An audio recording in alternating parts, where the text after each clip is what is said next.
नमस्कार। परिचर्चा का विषय है बृहस्पति का वक्री होना। और बृहस्पति जो है वो वक्री होने जा रहा है 20 जून को। और यदि देखा जाए तो खास तौर से दो चीज़ें दिमाग में क्लियर होनी चाहिए। पहला ये कि बृहस्पति जो है वो नैसर्गिक शुभ ग्रह है। तो शुभ ग्रह जब भी वक्री होते हैं, जितने भी ग्रंथ हैं ज्योतिष के किसी में भी आप यदि खोजना चाहें उद्धरण को तो जितने भी शुभ ग्रह हैं वो निश्चित रूप से वक्री होने पे और भी शुभ फल देते हैं।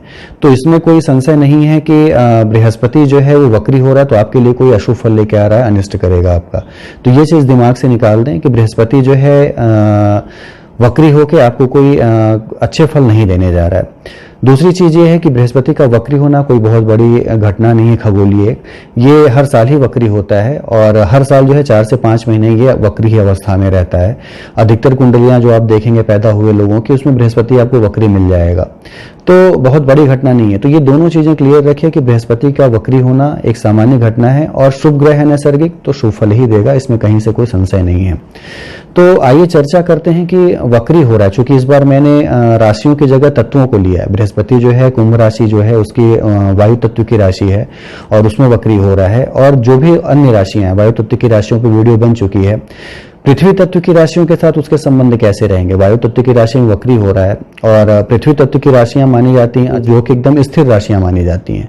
यानी वृष राशि को ले लें, कन्या राशि को ले लें और मकर राशि को ले लें। ये 3 राशियां ऐसी हैं जो कि स्थिर राशियां मानी जाती हैं और बहुत ज्यादा कहते हैं कि दृढ़ निश्चयी राशियां मानी जाती हैं। यानी जो जिद करती हैं, जो करना चाहती हैं, करने का प्रयास करती हैं। तो वायु तत्व में वक्री होकर पृथ्वी तत्व की राशियों के लिए क्या देने जा रहा है बृहस्पति, इस पे ही एक परिचर्चा है। और देखा जाए तो बृहस्पति 20 जून को वक्री होगा और कुंभ राशि में वक्री होगा और 14 सितंबर तक लगातार ये वक्री अवस्था में रहेगा कुंभ राशि में ही। उसके बाद 14 सितंबर को ये अति वक्री होगा। 14 सितंबर से लेके करीब करीब 18 अक्टूबर तक ये रहेगा मकर राशि में, जहां की शनि पहले से मौजूद है और यहाँ पे अति वक्री स्थिति में रहेगा। और ये स्थिति थोड़ी जो है आपके लिए कह सकते हैं कि कुछ थोड़ी परेशानी उत्पन्न करे।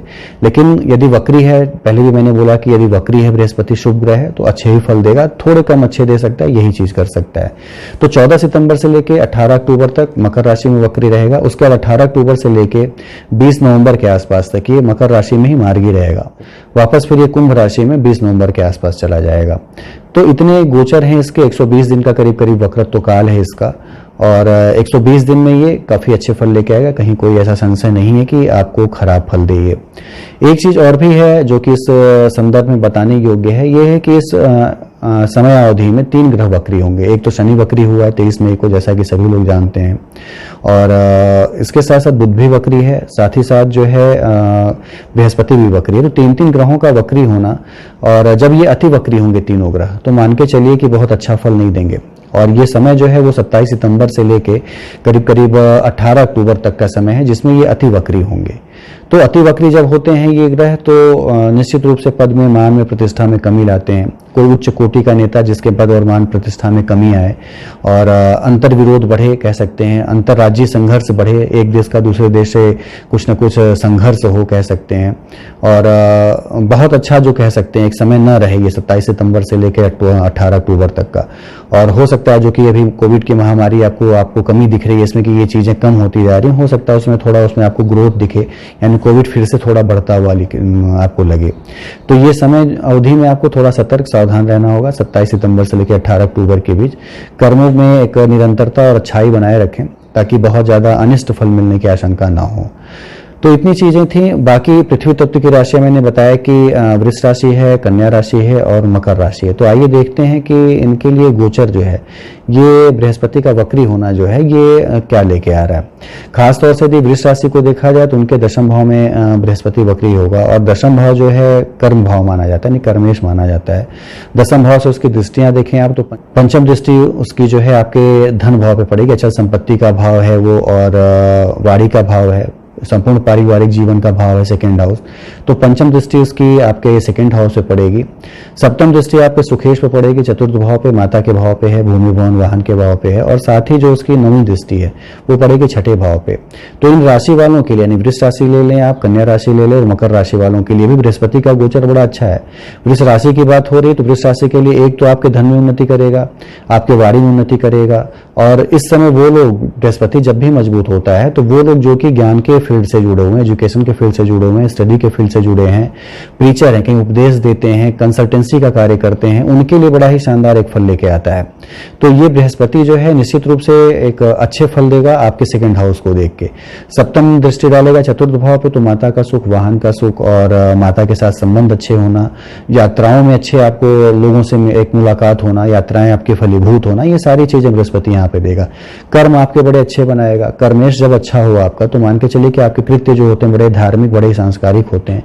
तो यहाँ पे बृहस्पति करने जा रहा है वृष राशि वालों के लिए। साथ ही छठे भाव पे दृष्टि है, तो छठे भाव का रोग है, ऋण है, शत्रु है, इन सबसे आपको मुक्ति दिलाएगा। कोई काम आप लोन लेके करना चाहते थे, फाइल आपकी नहीं आगे बढ़ रही थी, रुकी हुई थी, तो ये समय बड़ा अनुकूल है। थोड़ा आपको प्रयास करना होगा, निश्चित रूप से सफलता आपको मिलेगी। यानी जितने आप कर्म करते हैं उससे आपको थोड़ी ज्यादा सफलता मिलेगी, इसमें कोई दो राय नहीं है। तो प्रयास यदि करते हैं आप तो आपको फाइनेंस भी मिलेगा, आपके कार्य भी चलेंगे, आगे भी आप बढ़ेंगे। वृष राशि वालों के लिए उचित समय है, एक तरह से कह सकते हैं। दूसरी राशि ले लें यदि हम कन्या राशि। कन्या राशि के लिए गोचर जो होगा वो छठे भाव में होगा।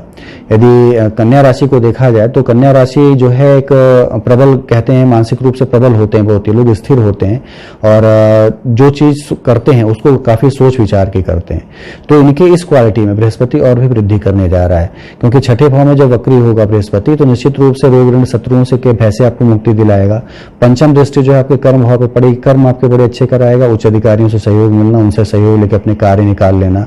साथ ही उसकी जो सातवीं दृष्टि है आपके 12वें भाव पे पड़ेगी। बृहस्पति जब भी 12वें भाव को देखता है तो निश्चित रूप से आपकी धार्मिक यात्राएं कराता है, माता पिता के साथ धार्मिक यात्राओं पे जाना और पारलौकिक ज्ञान पाने के लिए प्रेरित हो जाना, मन में एक श्रद्धा आना भगवान के प्रति। और साथ ही साथ कोर्ट केस कचहरी का भी भाव है 12th हाउस, तो कोर्ट केस कचहरी के जो कार्य थे आपके उसमें एक तेजी दिखना, फैसला कोई रुका था तो उसमें एक फैसले के नजदीक पहुंचना, ये सारी चीजें बृहस्पति यहाँ पे करेगा। साथ ही उसकी जो नवीं दृष्टि है आपके सेकंड हाउस पे पड़ेगी। सेकंड हाउस और छठा भाव जब भी रिलेटेड हो तो एक बड़ा ही शानदार माना गया है, धन कमाने का अवसर बड़ा ही शानदार एक उपलब्ध कराता है। खासतौर से उन जगहों से भी धन आने की संभावनाएं बनती हैं जहां से न आने की उम्मीद थी। तो छठे भाव में बैठ के बृहस्पति आपके सेकंड हाउस को देखेगा, तो ये सेकंड हाउस का छठे हाउस से एक जो मिलाप होता है, ये भी बड़ा एक अच्छा जो कहते हैं संबंध होता है। और धन बढ़ना आपका, परिवार बढ़ना आपका, आपकी बाड़ी में एक हो जाना, ये सारी चीजें बृहस्पति यहाँ पे देगा कन्या राशि वालों के लिए। तो इसलिए मैंने बोला कि वृष राशि है, कन्या राशि है, इन दोनों के लिए पृथ्वी तत्व राशियां हैं, बहुत ही शानदार एक फल है। जो आप करेंगे उससे बढ़ के आप पाएंगे इस समय, ये एक बेहतरीन परिणाम देगा बृहस्पति वक्री होना। मकर राशि को ले लें तो मकर राशि के लिए सेकंड हाउस में होगा। सेकंड हाउस पहले भी मैंने बताता ही आ रहा हूं कि ये आपके धन का भाव है, कह सकते हैं अचल संपत्ति का भाव है, आपकी पैतृक संपत्तियों का भाव है और आपके संपूर्ण पारिवारिक जीवन का भाव है। सप्तम भाव से जैसे हम दाम्पत्य जीवन को देखते हैं वैसे ही सेकंड हाउस को देखते हैं कि सेकंड हाउस कितना स्ट्रांग है, उसका जो लॉर्ड है वो किस भाव में बैठा है, किस तरह के ग्रहों की दृष्टियां उस पे, उससे निकलता है कि सेकंड हाउस कितना स्ट्रांग है। तो देखा जाए तो बृहस्पति यहाँ पे वक्री होगा आपके लिए और उसकी जो पांचवी दृष्टि पड़ेगी वो पड़ेगी आपके छठे भाव पे। जैसे कि छठे में वक्री होकर सेकंड हाउस को देख रहा था कन्या राशि के लिए, वैसे मकर राशि के लिए सेकंड में वक्री होगा और छठे भाव को देखेगा। ये भी कमाने के संसाधन उपलब्ध कराने के लिए एक बेहतर परिणाम है। निरोगी रहेंगे आप, स्वस्थ रहेंगे आप, कहीं से कोई समस्या नहीं है, चूंकि उसकी सातवीं दृष्टि जो आपके अष्टम भाव पे पड़ेगी, आयु और आरोग्य और धन धान्य में वृद्धि जरूर करेगा बृहस्पति यहाँ पे। नवी दृष्टि आपके दशम भाव पे पड़ेगी, तो ये दशम भाव भी आपका प्रभावित होने से जहां पे देखता है बृहस्पति वहां उसको बड़ा ही एक बेजोड़ सफलता देता है, एक उस भाव को बड़ा ही बल देता है, कह सकते हैं।